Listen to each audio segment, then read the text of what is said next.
कांग्रेस नेता राहुल गांधी ने दावा किया है कि उनकी पार्टी अगले 3 से 4 विधानसभा चुनावों में बीजेपी का सफाया कर देगी। उन्होंने ये भी दावा किया कि उनके पास सत्तारूढ़ पार्टी को हराने के लिए जरूरी चीजें हैं। साथ ही ये भी कहा कि भारतीय आबादी का एक बड़ा हिस्सा बीजेपी का समर्थन नहीं करता। अमेरिका के 3 शहरों की अपनी यात्रा के दौरान राहुल गांधी ने बीते गुरुवार को जाने माने भारतीय अमेरिकी जो बाइडेन के करीबी बताए जाते हैं। कार्यक्रम में एक सवाल के जवाब में राहुल गांधी ने कहा, लोगों को ऐसा लगता है कि आरएसएस और बीजेपी की ताकत को रोका नहीं जा सकता, लेकिन ऐसा नहीं है। मैं यहाँ एक छोटी सी भविष्यवाणी करता हूँ कि अगले 3 से 4 चुनाव जो हम बीजेपी के खिलाफ सीधे लड़ेंगे उनमें उसका सफाया होगा। उन्होंने कहा कि मैं अभी आपको बता सकता हूँ कि विधानसभा चुनाव में उनके लिए वास्तव में कठिन समय आने वाला है। हम उनके साथ वही करेंगे जो हमने कर्नाटक में किया है, लेकिन अगर आप भारतीय मीडिया से पूछेंगे तो वे कहेंगे कि ऐसा नहीं होगा।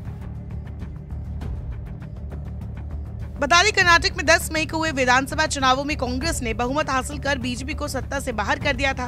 इससे कांग्रेस का कॉन्फिडेंस फिर से वापस आ गया है।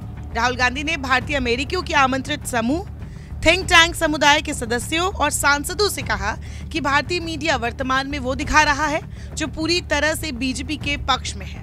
उन्होंने कहा कि ये बात मानिए कि भारत के 60% लोग बीजेपी को वोट नहीं देते, नरेंद्र मोदी के लिए वोट नहीं देते।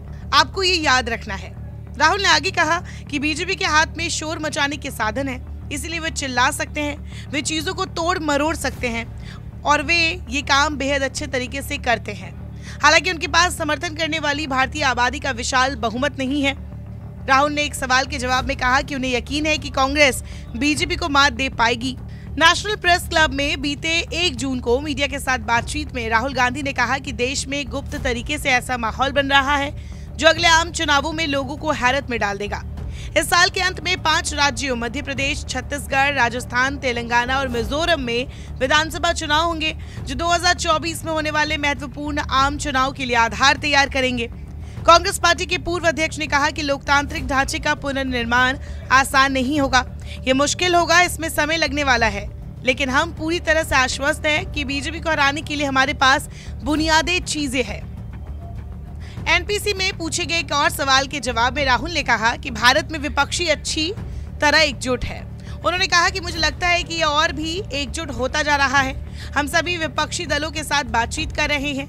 मेरा मानना है कि काफी काम हो रहा है। उन्होंने कहा कि ये बड़ी जटिल चर्चा है क्योंकि कुछ जगहों पर हमारी विपक्षी दलों के साथ प्रतिस्पर्धा है, इसलिए आवश्यकता अनुसार ये थोड़ा लेने और थोड़ा देने की बात है, लेकिन मुझे विश्वास है कि ऐसा होगा। इसके अलावा प्रधानमंत्री नरेंद्र मोदी की दुनिया भर में लोकप्रियता के बारे में पूछे जाने पर कांग्रेस नेता ने कहा कि निश्चित रूप से देश के संस्थानों पर कब्जा है, निश्चित रूप से देश की मीडिया पर कब्जा है। मैं इस बात को नहीं मानता। मैं जो भी सुनता हूं हर बात को नहीं मानता। बतौर सांसद अयोग्य घोषित किए जाने के सवाल पर भी राहुल गांधी ने जवाब दिया। उन्होंने कहा, मेरे लिए देखना बहुत दिलचस्प रहा है ये प्रक्रिया कैसे चलती है। मैंने कभी नहीं सोचा था कि इस तरह लोकतंत्र पर हमला किया जा सकता है। ये लोकतंत्र पर हमला करने का तरीका है। हालांकि ये मेरे लिए बेहद अच्छा रहा।